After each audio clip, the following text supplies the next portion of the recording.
Studio Ervo and Bonfire Press present Essence House by Eric J. Cockrell and Chuck Pino. Read by Michael Goodrick. Chapter 11. One step forward, two steps back. The emergency room waiting area was as miserable as it had ever been. Barnabas hated sitting there, not knowing when word would come. He also hated that, for the first time in decades, he didn't know what to do. He wasn't in charge. He did not give much credence to the illusion of his leadership. He was in charge of an essence guard of nosy old busybodies. It wasn't what one would think of when they thought of a guard, and he rarely made a real decision. His decisions came from envelopes left by his former master. And even though he was ordered to let everything play out, he couldn't help but feel like he left everything in ruin. The double doors across from him swung open. "How is he?" asked the old man as he stood from his seat, favoring the leg that had not yet gone numb. Jessica embraced him a moment, holding back her tears. "They're doing what they can for him. Barnabas, I think we need to do what we can for him as well. His father, it didn't look good, but he could still be out there with Tim. And there isn't much we can do here right now." "I'm guessing you want to go back. I'd be lying if I said I didn't want to do the same, and hell, I don't have any orders. I guess I can make that call. Let's do it," he agreed. Tim flipped over in his sleep. He was almost used to the cold, concrete floor underneath. A couple of weeks ago, he finally took the time to pull together anything that could act as padding and pile it in the corner to sleep on. He had hesitated to do so, but as he lost track of time, he tried to make his 20 by 20 prison of a wine cellar more accommodating in any way. The stains around his bed said he was a sloppy drunk. The impact marks on the wall across from him and shattered glass at its foundation said he was an angry drunk. As Tim flipped one more time, he slammed his heel into a bottle. It fell over but didn't shatter. It just made enough noise to wake Tim from his slumber. "What?" Tim said, followed by a series of unintelligible mumbles. "Go back to sleep, you useless drunk," returned a voice from across the room.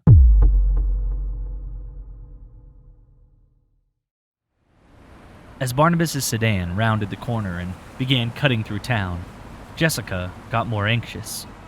Was Tristan safe at the hospital? Were they heading back to the enemy with no plan of attack? What remained of Tim and Rick?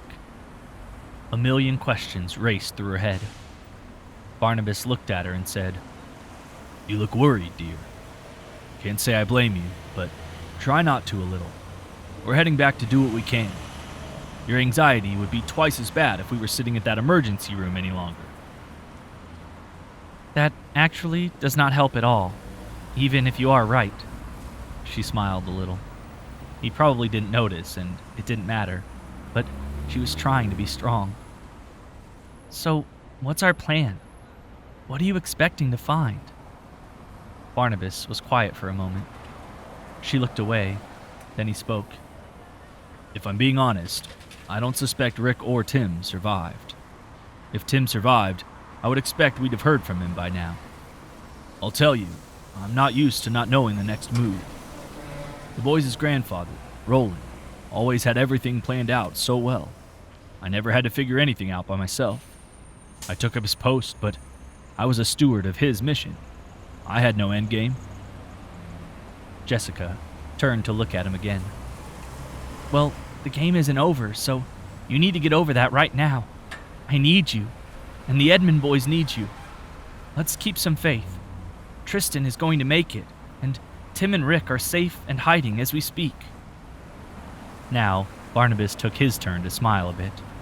He was out of his comfort zone, but he'd served the Edmonds for a long time now, and he knew there was just about no such thing they couldn't survive, given time. Tim sat up. He brought his palm to his forehead to suppress the pounding in his head. With his other hand, he reached out to the bottles behind him and grabbed one that still had some weight to it. "I'm not a drunk, Rick. That's funny coming from you, Tim replied. You admit you were useless, though. I guess that's indisputable. Put down the bottle, you drunk. Rick ridiculed him, hunched in the corner of the wine cellar.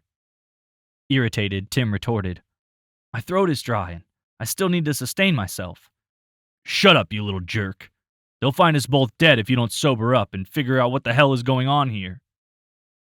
That's right, it's all up to me, the leader of the Essence Guard. And I get to figure it out all alone because I don't have anybody around that has led the Essence Guard, do I? Grandpa didn't trust his son Rick to be a part of it, did he? Rick didn't acknowledge this attack, but it was a cutting statement. Tim stood up, stumbled backward a bit. He spent a moment convincing himself that it was because he had just awoken and had to get his bearings, and not because he had fallen asleep with a bottle of 1947 Saint Emilion and had a swig of 1787 Chateau Margaux for breakfast. Wine. He'd grown tired of wine. Would it kill this family to stock a little beer?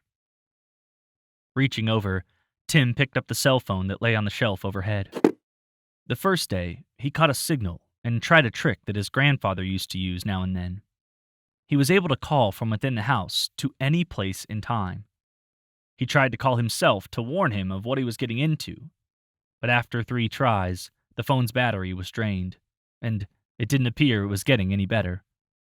Yet he had to check every day, just in case.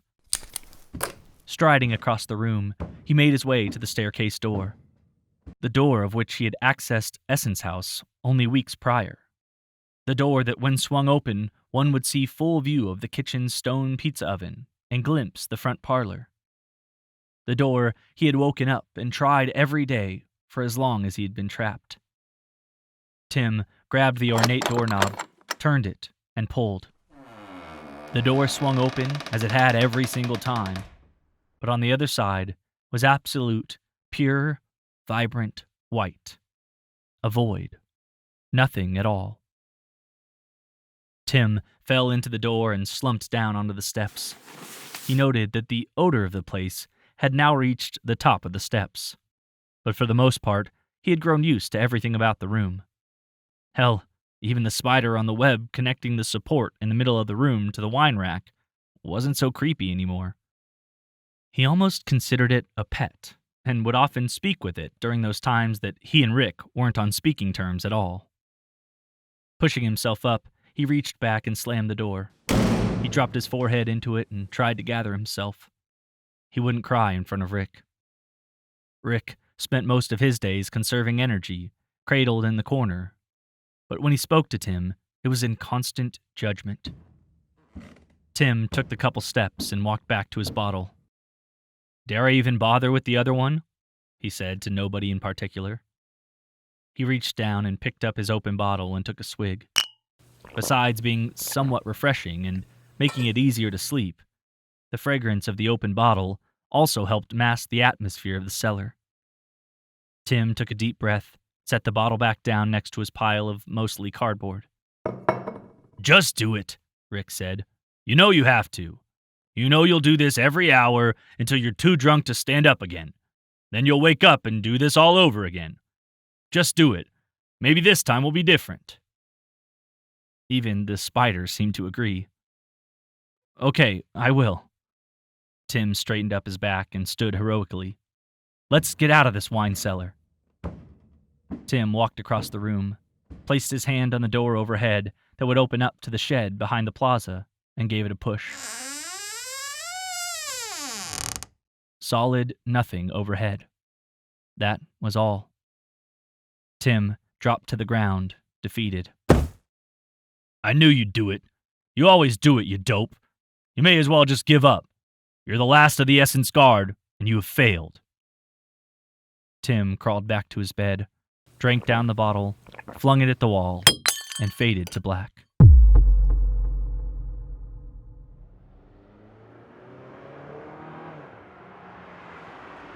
It was nearing the crack of dawn when Barnabas and Jessica pulled up to the plaza. They were astounded to find the grounds in nearly immaculate shape. The construction equipment was gone. There were no gunmen, no bullet holes, no rental car, no wheelchair. It appeared untouched.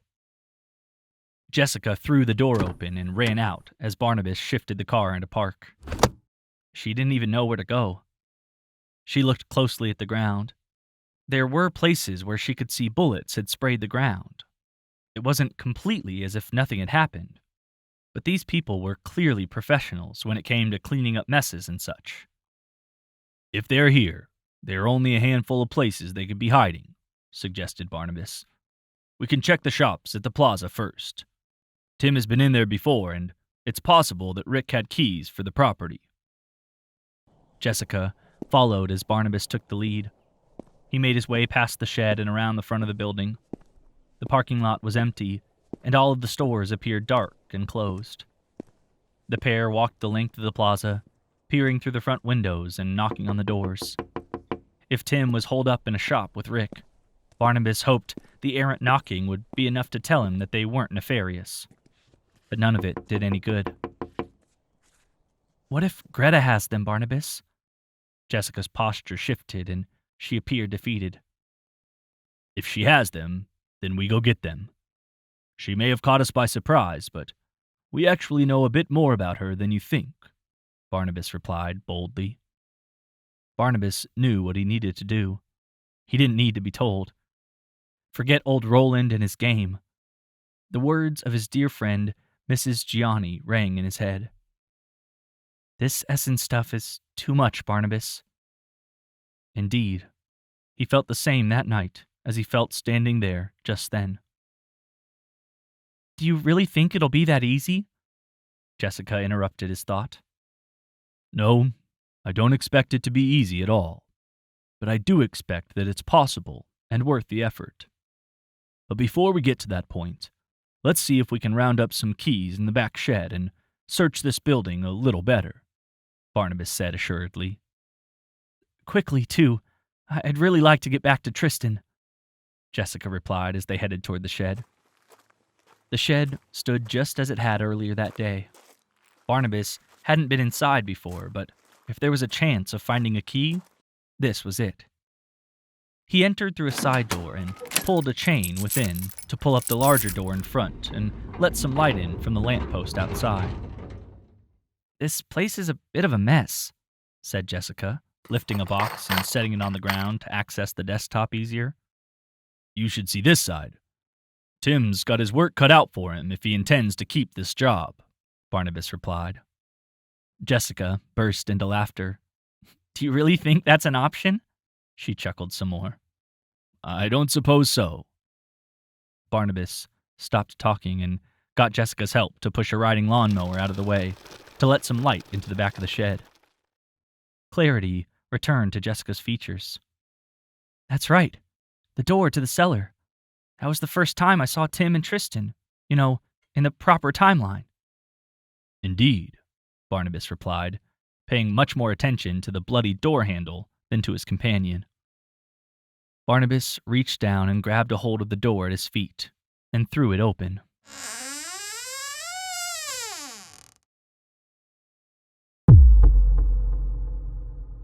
Another day, another bottle. Tim's world began the same each day. The past 4 days since his last conversation with Uncle Rick were spent discussing the possibility of them ever being found with a spider. The evenings often ended with insults from Rick. It was an abusive situation, but not surprising, given their relationship prior to this banishment. Tim leaned back with his elbow on a rack and a bottle in his hand. "This is the day, Rick. I can feel it." "You say that damn near every day, you imbecile. The world has forgotten you, and we're going to rot down here," Rick replied. These words reminded Tim of the stench that hung in the air, and he began breathing in the fruity aroma of the liquor in hand. "You don't have to believe me for it to be so, but I feel it nonetheless." Tim stood up tall. "Rick is right," said the spider. "You're gonna rot here, and I'll likely take up residence in your left eye socket." "What's wrong with my right eye socket?" asked Tim. "Hey, wait! You can talk? Why did you wait until today to do that?" "Because today's the day, asshole. replied the spider as it scurried across the floor support overhead. Rude, Tim thought as he brushed himself off and took a look around. Just go do it, Rick shouted. You drunken idiot. Rude, Tim thought again. Tim flipped a bottle cap to decide which door to try first. The bottle cap had actually become a game for him in recent days. He'd think up a number in his head and see if he could get it to flip right side up that many times. It was something to pass the time between passing out drunk and taking abuse from Rick. The cap fell upside down, and it was decided. Tim would try the door to the kitchen first this morning. Well, presumably this morning. He actually had no way of tracking time in this place, so he just assumed it was a new day every time he came to. Tim placed the bottle cap on a shelf, took a glance at his dead cell phone, and walked over to the stairs. Today is the day, he thought as he grabbed the knob. He flung the door open and nothing again. Then a flicker. He couldn't make out what it was, but he caught a glimpse of something. What was that? He said out loud. Then he shrugged it off as being related to his intoxication. Suddenly, he heard a strange noise on the other side of the room. Some speaking that he could not make out. He couldn't tell if it was just too far away or another language. Hello? Tim shouted. We're down here!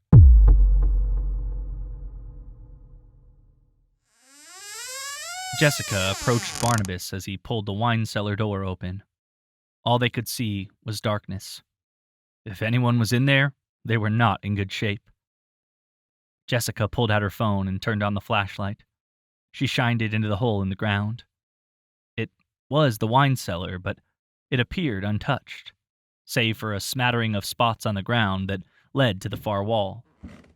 The two followed the trail and now stared at what they were certain was a blood stain on the wall.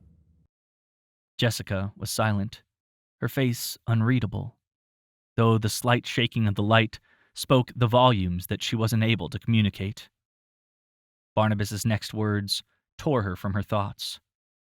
Do you see anything else of note? Jessica quickly scanned the room with the light, finding nothing but wine bottles in various states of empty and full. Sorry, nothing, Barnabas. The older gentleman smiled just a little and let out a long breath. No, that's okay. It means, until we know otherwise, Rick and Tim are alive. So, young lady, you and I have some work ahead of us. Jessica nodded and smiled back. She shone the light towards the stairs so they could begin their ascent out of the shed.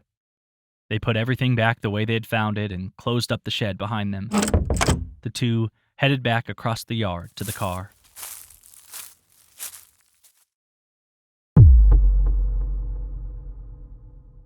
Down here! We're down here! Shouted Tim, but he no longer heard any sounds outside. Are you gonna try the door? The spider asked. Try the door, Tim, Rick agreed. I'll try the damn door, Tim decided. As Tim walked across the room, the door overhead began to rustle. Excitedly, Tim ran the last few steps and assisted pushing the wooden door. The door flung open, but this time he was blinded by actual light. It was clearly the sky, but his eyes could not take it. Audible signs of disgust filled the void before him, as the disgusting stench of many days of solitude assaulted his rescuers. Suddenly, Tim felt a heavy blow to his nose, and he was grabbed by both arms and hoisted out. He again heard the voices he'd heard before, but clearly they were not speaking English. Tim was thrown to the ground. He didn't know if he could fight if he tried, but he knew he was not trying. Nothing could be worse than being back in that box with Uncle Rick and that saucy spider. As Tim laid there on his back, a dark figure approached. Tim's eyes were still adjusting, but as the man came into focus, he appeared to be wearing a black uniform. Who are you? Tim asked. Ah, an American. More importantly, who are you? the man asked in a very strong accent. The man was wearing an officer's uniform of some sort, all black with a red band around his left arm. I'm Tim. Of course I'm American. Most New Yorkers are, I imagine, Tim joked. Another man began shouting from the wine cellar in a language that Tim had come to realize was German. Well, American Tim, it appears we have a murder investigation on our hands. What do you mean, a murder investigation? Look, we can tell you everything. Just take us to the station. Well, Tim, the German officer hung on Tim's name for a moment. What can you tell us about the decaying corpse in the corner of your cellar?